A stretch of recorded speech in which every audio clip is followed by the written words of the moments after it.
ya, sejak istiqomah bersolawat, apa yang dipengenin baru ngucap di hati tuh dikasih sama Allah. Enak nih ya kalau entar sore makan ikan, tiba-tiba tetangga kucuk, assalamualaikum, teh Teh Fitri, ya ayah apa namanya tadi, ayah ikan ya, masya Allah, tabarakallah ya, enak banget ya kalau udah dikit-dikit Allah, apa-apa Allah, Allah tuh tahu yang kita mau. Gak perlu beli ikan, dikasih sama Allah. Tuh ya, bukan ikan jatuh dari langit. Walaupun Allah bisa ngejatoin ikan dari langit. Jadi tiba-tiba Allah datangkan pertolongannya, Allah datangkan apa yang kita mau melalui ya hamba-hambanya Allah yang lain. Masya Allah ya teman-teman ya.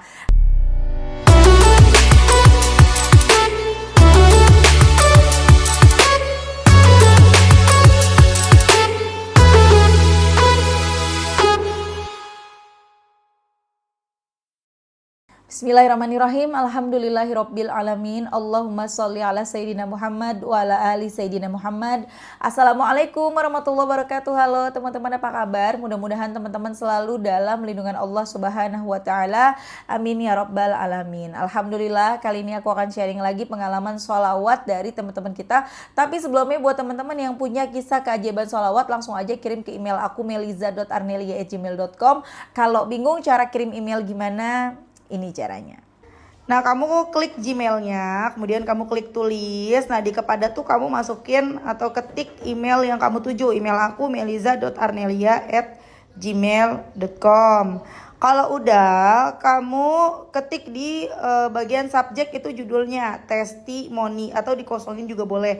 Nah, ditulis email baru kamu ketik testimoninya. Di situ bisa kirim panjang kayak apa juga bisa. Jadi jangan ngetiknya di subjek ya, karena banyak yang kirimnya di subjek, akhirnya kepotong-potong testimoninya gitu. Gampang kan teman-teman? Kalau udah, kalian klik bagian kanan atas tuh yang warna biru, ada panah ke samping kanan gitu, ada gambar panah ke kanan gitu, itu diklik. Nah kalau itu diklik itu sudah terkirim, nanti ada notifnya kok terkirim tuh ya kan? Gampang kan? Dan teman-teman, buat kalian yang kepengen punya tasbih samaan kayak aku, ini tasbih terbaru dari mm.official 1, cakep banget. Jadi dia ini ada ada alarmnya, tapi bukan alarm yang bunyi, alarmnya tuh lampu teman-teman. Jadi setiap dia kelipatan 100 dia akan berwarna-warni nih, kalian lihat ya. Nih aku pencet yang lama, jadi 0 dan dia di warna-warni. Seperti ini nanti kalau misalnya setiap kelipatan 100 dia juga akan berwarna-warni seperti ini. Tuh, jadi ini gampang mengikuti tangan kita ya, segini bisa. Kalau tangannya lebih besar lagi juga bisa. Kalau tangannya lebih kecil bisa nggak ya? Nggak bisa sih kalau tangannya lebih. Tapi tenang aja teman-teman, tangan aku ini termasuk tangan yang kecil tuh. Ya muat. Besar juga muat ya teman-teman ya, jari tengah kan besar ya tuh, cakep banget. Jadi buruan kalau mau beli langsung ke mm.official 1. Jadi nanti ininya kalian bisa pakai huruf kayak aku pakai huruf M, ada juga misalnya yang nggak pakai huruf atau bentuk-bentuk yang lain banyak. Ini aku lagi pegang yang ini soalnya ya tuh. Dan kalau misalnya mau nyalain lampu juga bisa pencet di belakang, dia nyala lampunya. Masya Allah ya, semakin keren-keren ya tasbih-tasbih dari mm.official 1. Tapi ini nggak bisa di charger dan ini tuh harganya murah banget, cuma di bawah 50 ribuan aja. Buruan kalian beli, klik keranjangnya sekarang juga, bukan keranjang sih, klik linknya sekarang juga ya, atau langsung ke Instagramnya mm.official1. Oke, langsung aja aku akan bacain testimoninya. Ini dari Mbak Fitri di Subang. Assalamualaikum warahmatullahi wabarakatuh. Waalaikumsalam warahmatullahi wabarakatuh. Halo Kak Mel, gimana kabarnya? Semoga Kak Mel dan teman-teman semua selalu dalam lindungan Allah Subhanahu wa taala. Amin. Saya Fitri dari Subang. Ini testimoni aku yang kedua. Dulu aku testimoni pas suami aku masih kerja di Jakarta. Alhamdulillah sekarang suami udah dapat kerjaan di kampung, jadi kami nggak perlu berjauhan. Alhamdulillah semenjak ngikutin YouTube-nya Kamel dan mendawamkan sholawat, alhamdulillah hajat aku satu persatu mulai terkabul.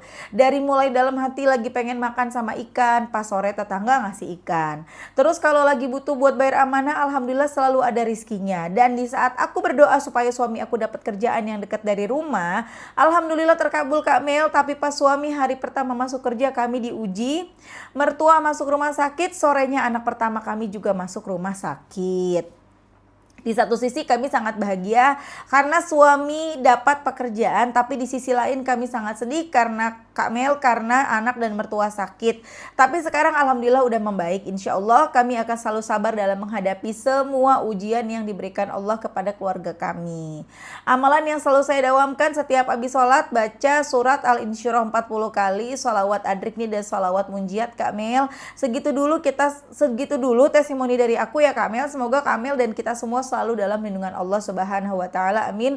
Selalu diberi kesehatan, keberkahan, kesabaran dalam menghadapi semua ujian. Amin ya rabbal alamin. Makasih ya Kak Mel udah bacain testimoni aku. Semoga suatu saat aku bisa kasih testimoni lagi. Wassalamualaikum warahmatullahi wabarakatuh. Waalaikumsalam warahmatullahi wabarakatuh. Itu tadi kisah dari Mbak Fitri di Subang. Masya Allah ya Mbak Fitri ya. Sejak istiqomah bersolawat, apa yang dipengenin baru ngucap di hati itu dikasih sama Allah. Duh kayaknya enak deh kalau kita makan ikan. Enak nih ya kalau ntar sore makan ikan. Tiba-tiba tetangga kucuk assalamualaikum. Teh Fitri, ya ayah apa namanya tadi?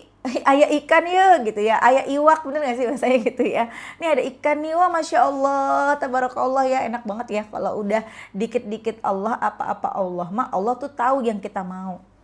Ya, nggak perlu beli ikan, dikasih sama Allah tuh ya, bukan ikan jatuh dari langit, walaupun Allah bisa ngejatoin ikan dari langit. Cuman kalau tiba-tiba ikan jatuh dari langit, apa nggak kita pingsan, jantung kita copot ya nggak sih? Jadi tiba-tiba Allah datangkan pertolongannya, Allah datangkan apa yang kita mau melalui ya hamba-hambanya Allah yang lain. Masya Allah ya teman-teman ya. Kemudian berdoa nih, ya Allah, pengen banget ya Allah suami ini kerjanya jangan jauh-jauh di Jakarta. Aku tuh nggak mau LDRan ya Allah. Nggak baik memang kalau kita LDRan ya teman-teman ya. Dan Masya Allah, Allah kabulin suami dapat pekerjaan juga di Subang.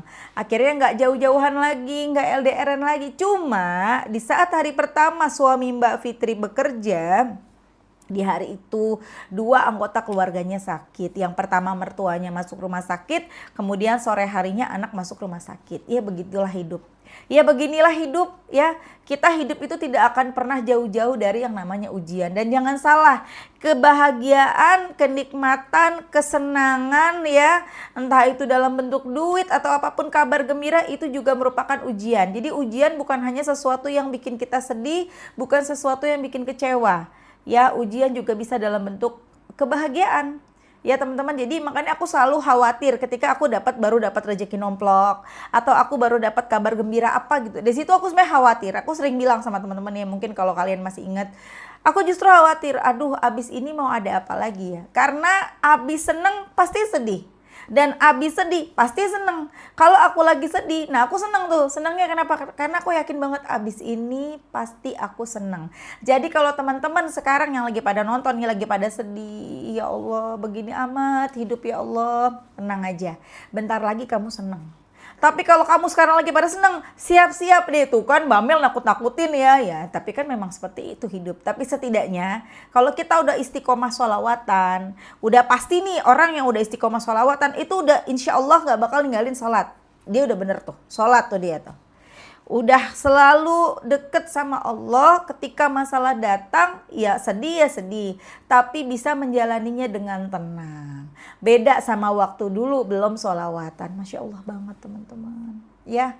Jadi teman-teman bersyukurlah, berbahagialah. Kenapa? Karena kita adalah orang-orang pilihan, orang-orang yang mau bersolawat. Karena tidak semua orang mau solawat, tidak semua orang mengenal solawat.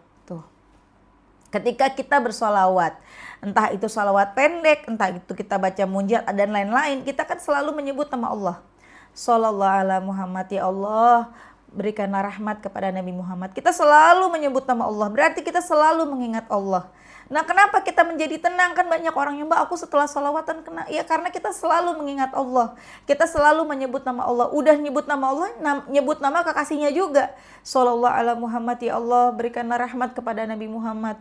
Kita menyebut nama Allah dan menyebut nama kekasihnya Nabi Muhammad sallallahu alaihi wasallam. Masya Allah, hati kita jadi tenang meskipun kita banyak utang, ya enggak? Jadi kalau sekarang kamu lagi banyak utang, tenang aja, ntar sama Allah dilunasin. Entah dengan cara apa kita nggak tahu, itu rahasianya Allah. Yang penting sekarang kita berusaha bagaimana caranya bisa terus bersolawat. Dengan kita menjaga salawat kita, insya Allah akan terjaga salat kita, akan terjaga ibadah-ibadah kita yang lain. Insya Allah. Makanya jangan pernah tinggalin salawat. Jangan khawatir, salawat nggak bakalan bikin kamu jadi jadi nggak waras. Jadi kemarin aku sempat baca komentar di TikTok orang yang ngebahas tentang sholawat ya, tapi bukan di TikTok aku. Pada saat itu ada orang komen, hati-hati jangan asal-asalan ngamalin sholawat, nanti ujung-ujungnya jadi gila gitu. Maaf ya bahasaku ya. Kenapa kok jadi gila? Ada yang komen, iya karena kan kalau kita nggak kuat, ilmunya terlalu tinggi, bacaan amalan terlalu tinggi, nanti kita jadi gila. Karena ada tetangga aku jadi gila. Nah teman-teman, memang ada amalan yang bikin kita nggak kuat jadi stres, ada teman-teman, tapi bukan sholawat. Amalan kalau nggak ada tuntunannya, nggak ada gurunya ya, itu bisa bikin kita jadi stres, tapi bukan sholawat. Sholawat semakin banyak kita baca, sholawat apapun ya teman-teman ya, semakin banyak kita baca, semakin kita jauh dari stres. Walaupun harusnya kita stres nih gara-gara banyak utang, banyak masalah, ya jauh dari teman-teman, misalnya dimusuhin sama keluarga gara-gara kita susah dan lain-lain. Tapi insya Allah baca salawat, makin banyak dibaca makin tenang, makin adem, hidup makin berubah, keadaan berubah, kepribadian berubah, semuanya berubah ke arah yang jauh lebih baik. Tuh, cuma satu salawat ini, amalan salawat ini. Jadi jangan sampai teman-teman takut ya kalau dengar kata orang, ada yang ngomong nggak boleh tuh ngamalin sholawat, nggak ada gurunya, nanti kamu jadi enggak. Hanya satu amalan, yaitu sholawat yang Masya Allah luar biasa, makin banyak dibaca makin luar biasa ngaruhnya ke badan kita, ke diri kita, ke hidup kita. Ya Masya Allah, jadi teman-teman jangan sampai ninggalin sholawat. Sholawat bikin kita berubah deh pokoknya ya. Ya kalian lihat aku deh, aku yang dulu bukanlah yang sekarang. Emang apa dulu ya? Ya tahulah yang ngikutin aku dari dulu ya, kusut mukanya ya. Tapi biar kusut tetap salawatan, jadinya nggak kusut-kusut. Yang bukan nggak kusut-kusut banget, kagak kusut sekarang. Aku mau cerita dikit lagi nih, mau bacain lagi, tapi mau cerita tentang aku ya. Aku masih inget banget ya, dulu aku tuh nggak punya baju yang oke gitu, yang keren-keren nggak punya teman-teman. Karena aku nggak ngerti ya, walaupun misalnya aku pada saat itu punya duitnya, tapi aku nggak ngerti cara beli baju tuh gimana, nyocokin baju yang bagus tuh gimana gitu kan ya. Kemudian akhirnya aku berdoa, ya Allah pengen deh kalau jalan tuh bisa punya baju yang cocok di badan. Alhamdulillah qabul. Kemudian ada lagi doa aku. Aku tuh sedih banget kalau ngaca karena muka aku ini banyak fleknya, teman-teman, flek bekas jerawat, flek yang kata dokter itu keturunan gitu kan ya. Aku tuh nggak pede banget dengan wajah aku teman-teman. Kemudian aku selalu berdoa, ya Allah pengen, ya Allah mudah-mudahan mukanya bisa mulus dan lain-lain, dan Masya Allah qabul. Aku akhirnya sama Allah dipertemukan dengan skincare yang tepat, yang cocok. Dia pasti pada kepo, apa skincare-nya? Aku pakai obat dokter ya teman-teman, di RH Klinik. Jadi kalian coba cari RH Klinik di daerah kalian. Ini sama sekali bukan endorse, memang aku pakai. Doain ya semoga suatu hari RH Klinik ngeliat terus aku di endorse, dijadiin brand ambasadornya RH Klinik, terus aku bisa pakai dan bisa rutin perawatan di RH tiap bulan gratis. Amin. Gak ada yang gak mungkin bagi Allah kan ya, ngarep aja dulu ya. Masya Allah akhirnya aku cocok pakai RH teman-teman. Jadi memang wajahnya dokter bilang juga yang namanya flek kalau bekas jerawat bisa hilang, tapi kalau flek karena keturunan atau flek karena penuaan ya, usia juga kan sudah tidak muda lagi ya teman-teman. Jadi itu tuh yang namanya flek tuh nggak bisa hilang, tapi dia bisa memudar. Dan Masya Allah memang kalau teman-teman lihat, Mbak Mel wajahnya, iya alhamdulillah kelihatannya memang begitu. Aslinya kalau kalian lihat, kalau ini kan ada efek dari cahaya, jadinya kan wajahnya wow kinclong banget. Tapi aslinya Masya Allah tabarakallah, iya kinclong. Ya kinclong, mengkilat, bersih ya. Walaupun memang kalau dideketin dari matanya dipelototin ke muka aku bener-bener ya memang masih ada flek-fleknya. Cuma dia memudar. Masya Allah tabarakallah. Jadi teman-teman, gak ada ruginya kita bersih. Jadi apapun itu minta sama Allah, ngomong sama Allah ya. Apalagi kita ngomongnya dalam hati. Masya Allah banget teman-teman. Jadi kalau misalnya ada nih, ada juga yang nanya sama aku di DM ya, Mbak, aku lagi nifas nih Mbak, bisa nggak, gimana caranya aku berdoa? Teman-teman, kita tuh berdoa bisa di mana aja, bisa kapan aja, sama kayak kita lagi sholawat, bisa. Walaupun memang kita berdoa dalam keadaan yang baik, kalau lebih baik ya, kayak misalnya habis sholat dalam keadaan masih berwudu gitu kan ya, dan lain-lain. Apalagi di waktu-waktu mustajab, misalnya di sepertiga malam. Tapi Allah itu maha mendengar teman-teman. Kamu ngebatin aja dalam hati, diem nih, kamu diem lagi duduk ya. Kalian pasti sering banget sih ngalamin ini ya. Lagi diem, ya Allah mudah-mudahan cukup ya Allah uang hamba ya Allah. Besok soalnya waktunya bayaran sekolah anak. Itu tiba-tiba ada jalan. Maka Allah maha mendengar. Kenapa? Allah tuh ada di hati kita teman-teman.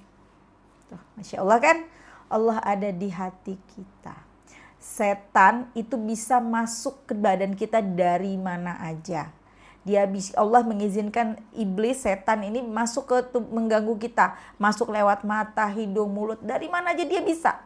Tapi dia tidak bisa menembus hati kita. Makanya kita selalu dengar kalau apapun itu ikuti kata hati, karena kata hati tidak pernah salah, kata hati tidak pernah bohong.